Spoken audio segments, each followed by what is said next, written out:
क्या आपकी कुंडली में मकान बनने का योग है, जमीन जायदाद प्राप्ति के योग है? ज्योतिष में कौन कौन से योग होते हैं मकान जमीन जायदाद की प्राप्ति के? आज हम इस विषय पे चर्चा करेंगे।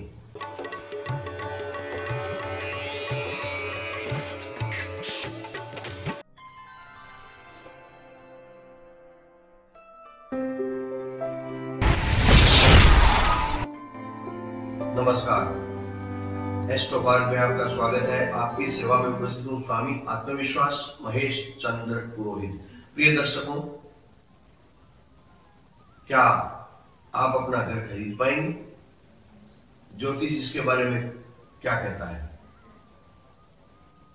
आज के समाज में अपना घर होना आवश्यक है। लोगों को उनकी भौतिक संपत्ति के आधार पर ही आंका जा सकता है। जो हम अपने जीवन में धन जमा करते हैं तो हमें मकान की भी आवश्यकता होती है। हर कोई चाहता है कि उसका एक स्वीट होम हो। बहुत से लोग ऐसे होते हैं जिन्हें आसानी से होम लोन मिल जाता है, और कई ऐसे होते हैं जो आवेदन करते हैं, उन्हें कुछ मिलता नहीं है। कुछ लोग ऐसे होते हैं जिनके आवेदन को किसी अंतिम क्षण में नकार दिया जाता है, और इस प्रकार की परेशानियां आती रहती हैं। तो ये सब जातक की कुंडली में हमें देखना होता है। वैदिक ज्योतिष में ऐसे योग हैं जो किसी जातक की संपत्ति की स्थिति को बताते हैं, निर्धारित करते हैं। चतुर्थ भाव जातक चल और अचल संपत्ति का निर्धारण करने के लिए मुख्य भाव है। प्रिय दर्शकों, मकान, भूमि, संपत्ति आदि के लिए कौन कौन से ग्रह कारक होते हैं, हम विचार करते हैं। मंगल एक ऐसा ग्रह है जो अचल संपत्ति के लिए कारक माना जाता है, और भूमि जायदाद आदि मंगल देता है। शनि एक ऐसा ग्रह है जो घर खरीदवाता है। पुराना घर या पुनर्निर्माण किया हुआ घर शनि खरीदवाता है। और शुक्र एक ऐसा ग्रह है, शुक्र एक ऐसा ग्रह है जो भव्य घर प्रदान करता है। पहला, दूसरा, चौथा, 11वां भाव कुंडली के ऐसे भाव हैं जिनके द्वारा हम पता लगा सकते हैं कि भूमि, संपत्ति आदि इस प्रकार प्राप्त होगी। जन्म लग्न वह भाव है जो स्वयं की शारीरिक क्षमता को दर्शाता है। जन्म लग्न तो लेना ही पड़ेगा।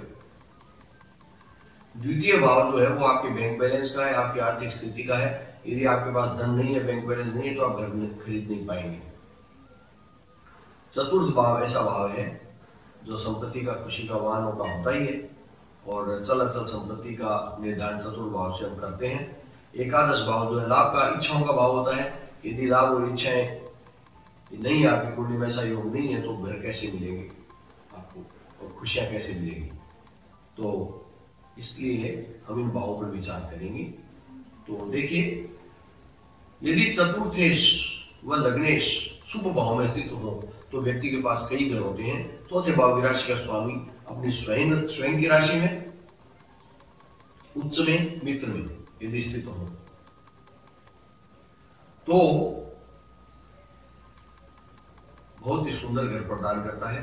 चतुर्थ भाव का स्वामी अपनी उच्च, मित्र या स्वयं राशि में हो, ये याद रखना।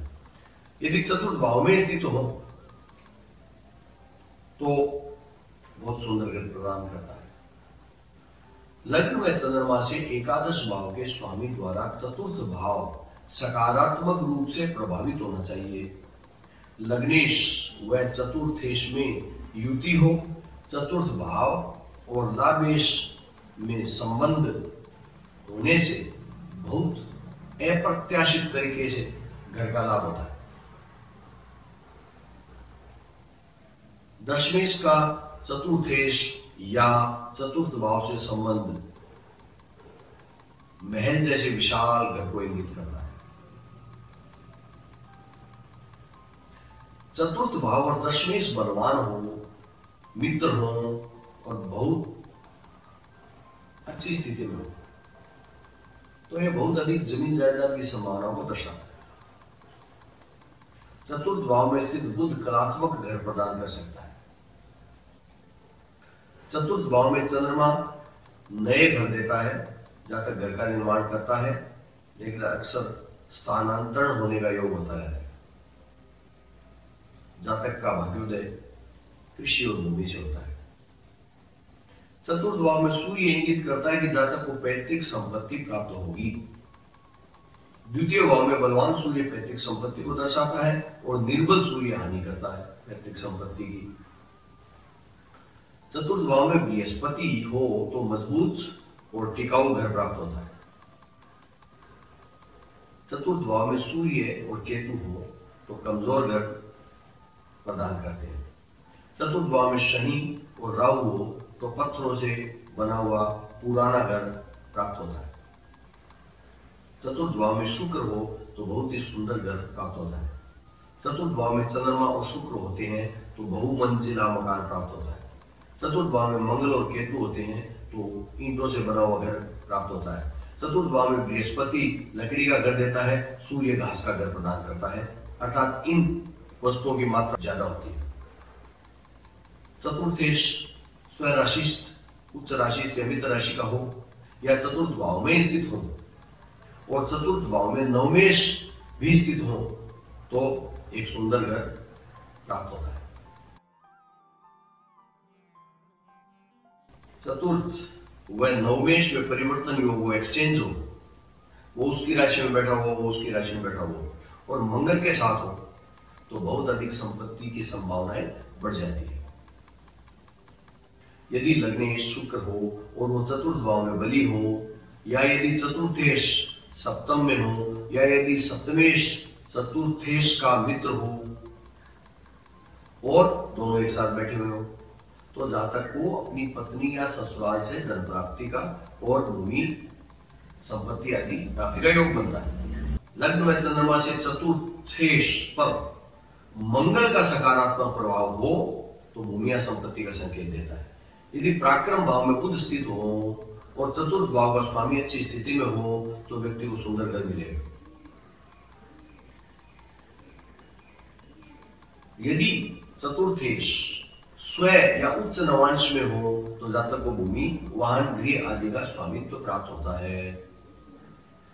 जो ग्रह चतुर्थ भाव में उच्च राशिस्थ होते हैं उनमें भी जातक को संपत्ति देने की क्षमता होती है।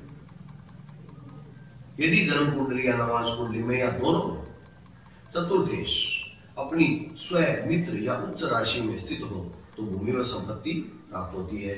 यदि नवमेश त्रिकोण में स्थित हो और चतुर्थेश मित्र राशि में स्थित हो तो अच्छे घर की प्राप्ति होती है। यदि चतुर्थ भाव का स्वामी मंगल या शनि या शुक्र से युक्त हो तो भी जातक को घर का वरदान प्राप्त होता है। आपके सामने प्रिय दर्शकों ये कुंडली है, हम एक उदाहरण से देखते हैं तो ये मीन लग्न की कुंडली आपके सामने है। अब इस मीन लग्न की कुंडली में आप देखिए कि चतुर्थेश बुध जो है वो त्रिकोण में स्थित है, सूर्य केतु उसके साथ में, और चतुर्थ भाव में मंगल है जो धनेश और भाग्येश है। इसलिए ये तो तय हो गया कि जातक को मकान की प्राप्ति होगी, सुंदर मकान की। चतुर्थ भाव पर शनि की दशम दृष्टि भी है, जो शनि एकादश शेष लाभेश है और द्वादश शेष भी है, तो सुंदर मकान की प्राप्ति होती है, इसमें कोई हर्ज नहीं। और इनको बहुत ही सुंदर मकान की प्राप्ति भी हुई, कई वर्षों तक उसमें रहे, अच्छी दशाओं में हो जाती है प्राप्ति। और इसके बाद में हम देखते हैं कि स्वयं का घर खरीदने के लिए अच्छा समय कौन सा होता है। तो घर खरीदने के लिए मंगल, शुक्र, बृहस्पति की दशा अवधि अनुकूल होती है। लग्न या चंद्रमा से चतुर्थ भाव के स्वामी की महादशा, अंतरदशा में मंगल की महादशा और अंतरदशा हो तो घर प्राप्त होता है। जन्म लग्न या चंद्रमा से चतुर्थ भाव में कुंडली में शनि और बृहस्पति का जब दोहरा गोचर है, एक साथ है, तब घर प्राप्त होता है।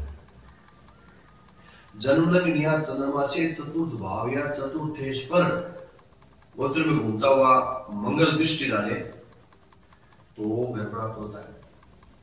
गोचर करता हुआ मंगल जब जन्म कुंडली में स्थित मंगल पर दृष्टिपात करे तब घर प्राप्त होता है। जन्म कुंडली में जहां मंगल हो उस पर वो दृष्टि डाले तब। निवास स्थान बदलने के लिए तृतीय भाव व तृतीय से संबंधित ग्रह की महादशा और अंतरदशा पर विचार किया जाना चाहिए, क्योंकि तृतीय भाव जो है वो चतुर्थ से 12वां होता है, इसलिए उस पर विचार किया जाना चाहिए। उसमें उसकी दशा अंतरदशा में घर बिकता भी है, घर छूटता भी है, निवास स्थान भी बदला जा सकता है। बृहस्पति, शुक्र व मंगल की महादशा अंतरदशा ये भूमि मकान आदि खरीदने के लिए उत्तम होती है। यदि चतुर्थ भाव का स्वामी एकादश भाव में है या यदि मेष या वृश्चिक राशि का मंगल चतुर्थ भाव या एकादश भाव में स्थित है तो जातक को मंगल की महादशा अंतरदशा के दौरान भूमि मकान आदि की प्राप्ति होगी। और यह स्थिति तो मकर लग्न और सिंह लग्न में बनेगी, मिथुन लग्न में भी बनेगी, क्योंकि मकर लग्न में मेष राशि चतुर्थ भाव में होती है तो मंगल वहां स्थित होता है तो यह स्थिति बनती है। और सिंह लग्न के अंदर वृश्चिक राशि चतुर्थ भाव में होती है तो यह स्थिति बनेगी। मिथुन लग्न के अंदर एकादश भाव में होगी मेष राशि तो यह स्थिति बनेगी। प्रिय दर्शकों, महादशानाथ एक मुख्य कारक है जो यह तय करता है कि जातक के पास संपत्ति होगी या नहीं होगी। महादशा जिसकी चल रही है वो ग्रह उस समय तय करता है। चतुर्थेश, द्वितीयेश, नवमेश, एकादशेश की दशा जातक को घर देने में सक्षम होती है। सूर्य जीवन के मध्य में स्थायी संपत्ति देता है, जहां चंद्रमा जीवन के प्रारंभ में दे देता है। मध्य आयु में घर प्रदान करने के लिए सूर्य और मंगल कारक हैं और कम आयु में घर प्रदान करने के लिए चंद्रमा कारक। बुध 32 से 36 वर्ष की आयु में घर देता है। बृहस्पति, शुक्र और राहु कम आयु में संपत्ति दे सकते हैं। शनि संपत्ति को 44 वर्ष की आयु के बाद और केतु 52 वर्ष की आयु के बाद देते हैं। ये एक जनरल नियम है, अन्य ग्रहों के आधार पर इसको देखना चाहिए, दशांतर दशा के आधार पर देखना चाहिए। प्रिय दर्शकों, एक और कुंडली आपके सामने है, ये मेष लग्न की। इसके अंदर देखिए चतुर्थ भाव का स्वामी चंद्रमा अपनी उच्च राशि में द्वितीय भाव में स्थित है और शनि के साथ स्थित है। शनि जो है दशम भाव और एकादश भाव का स्वामी है, इसलिए ये योग घर देने में सक्षम हो गया। शनि की तृतीय दृष्टि भी चतुर्थ भाव पर पड़ती है, इस कारण से चंद्रमा का भी चतुर्थ भाव पर सीधा प्रभाव हो गया। इसके अलावा पंचमेश सूर्य की दृष्टि चतुर्थ भाव पर पड़ती है, भाग्येश भाग्य घर में है। तो एकादश भाव के स्वामी शनि की दृष्टि एकादश भाव पर पड़ रही है, दशम दृष्टि। तो ये बड़ा ही सुंदर घर कम आयु में प्राप्त हो जाता है, सामान्य आयु में प्राप्त हो जाता है। शनि विलंब करता है तो चंद्रमा शीघ्रता करता है, तो एवरेज के आधार पर सामान्य आयु में प्राप्त हो जाता है। इस व्यक्ति के पास सुंदर मकान है, बहुत ही सुंदर मकान है। शनि चूंकि चंद्रमा के साथ है तो यह मकान को, पुराने मकान को तोड़ करके नया बनाने के लिए योग प्रदान करता है और ऐसा हुआ भी। तो इस व्यक्ति के पास सुंदर मकान है। और साथ में आप देखो तो मंगल की दृष्टि भी शनि और चंद्रमा पर है। मंगल चूंकि अष्टमेश है परंतु लग्नेश भी, इसलिए अष्टम भाव से संबंध हो गया तो पुराने मकान को तोड़ नया मकान बनना है, तो ये योग बना। इस तरह से आप कुंडलियों में देख सकते हैं। अब प्रिय दर्शकों, जब संपत्ति प्राप्त होने के योगों पर हमने विचार किया तो संपत्ति का नुकसान होने के योगों पर भी विचार करना होगा। तो वो भी योग होते हैं। यदि चतुर्थेश छठे, आठवें या 12वें भाव के नक्षत्र में स्थित हो और चतुर्थ भाव में मंगल या सूर्य स्थित हो तो जातक का घर नष्ट होता है। यदि चतुर्थेश छठे, आठवें या 12वें भाव में स्थित हो और मंगल द्वारा प्रभावित हो तो जातक की भूमि व मकान नष्ट हो जाते हैं। चतुर्थ भाव में पीड़ित ग्रह और निर्बल मंगल स्थित हो तो पैतृक संपत्ति की हानि होती है। चतुर्थेश और लग्नेश यदि 12वें भाव में हो तो जातक किसी दूसरे के घर में रहता है, विदेश में या प्रदेश में रहता है।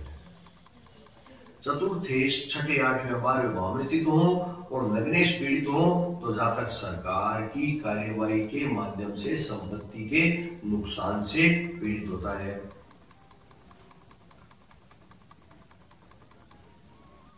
यदि पीड़ित या नीच राशि चतुर्थेश यदि अष्टम भाव में हो, जातक को मकान वो भूमि की हानि देता है, ऐसा है तो ये होता है। और नीच राशि चतुर्थेश यदि सूर्य के साथ भी हो तो जातक को शासनादेश या सरकारी डिक्री के द्वारा प्राप्त संपत्ति का नुकसान दर्शाता है।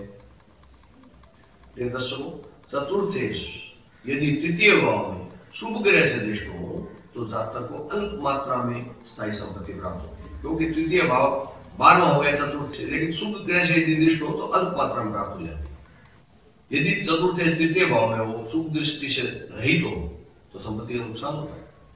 यदि चतुर्थ नीच राशिष्ट होता है तो जीवन में किसी भी समय किसी तरह से संपत्ति का नुकसान होता है। यदि चतुर्थ 6, 8 या 12वें में है तो नुकसान की संभावना बहुत अधिक हो जाती है। यदि चतुर्थ भाव का स्वामी निर्बल हो और उसी कुंडली में शनि और मंगल भी लग्न चार्ट और नवांश में निर्बल हो तो संपत्ति के नुकसान की संभावना बहुत अधिक हो जाती है। यदि दुष्ट ग्रह चौथे घर या चौथे घर के स्वामी को देखते हो तो उनकी दशा में स्थायी संपत्ति आदि का नुकसान होता है। षष्ठेश के साथ चतुर्थेश का संबंध हो जबकि द्वादशेश का भी संबंध हो तो विवादों और धोखाधड़ी के कारण संपत्ति का नुकसान होता है। द्वादश भाव में चतुर्थेश की स्थिति भी संपत्ति के नुकसान को दर्शाती है। अब ये कुंडली, हम उसी कुंडली पर विचार करते हैं, मीन लग्न वाली कुंडली। इसमें देखिए जैसे बताया था कि तृतीय भाव में शुक्र, तृतीय भाव में, और ये जो चतुर्थेश है बुध, ये सूर्य और केतु के साथ है। सूर्य षष्ठेश है और साथ में केतु भी है तो मकान की हानि दर्शाता है निश्चित रूप से। और चूंकि शनि की दृष्टि चतुर्थ भाव पर पड़ रही है तो लाभेश होने के साथ साथ ये द्वादशेश भी है जो मूल त्रिकोण राशि शनि की वो 12वें घर में है, इसलिए शनि मकान की हानि भी देता है। इसलिए ऐसा कोई समय आया बुध महादशा की केतु अंतरदशा आदि में, सूर्य में केतु में, तो इनको मकान खोना पड़ा, बेचना पड़ा। तो ये योग आप देख सकते हैं एक कुंडलियों के अंदर। प्रिय दर्शकों, ये कुछ बिंदु थे जिनके द्वारा व्यक्ति अपने जीवन में संपत्ति की स्थिति आदि को जान सकता है। लेकिन घर खरीदने से पहले, बेचने से पहले इस योग्य ज्योतिषी की एस्ट्रोलॉजी की सलाह ले ली जाए तो अच्छा रहेगा। प्रिय दर्शकों, चैनल को भी सब्सक्राइब नहीं किया तो कृपया कर दें, और वीडियो अच्छा लगा हो तो लाइक करें, शेयर करें, कमेंट करते रहें ताकि मैं आपसे जुड़ा रह सकूं। अपना ख्याल रखिए, मुझे आगे दीजिए। नमस्कार।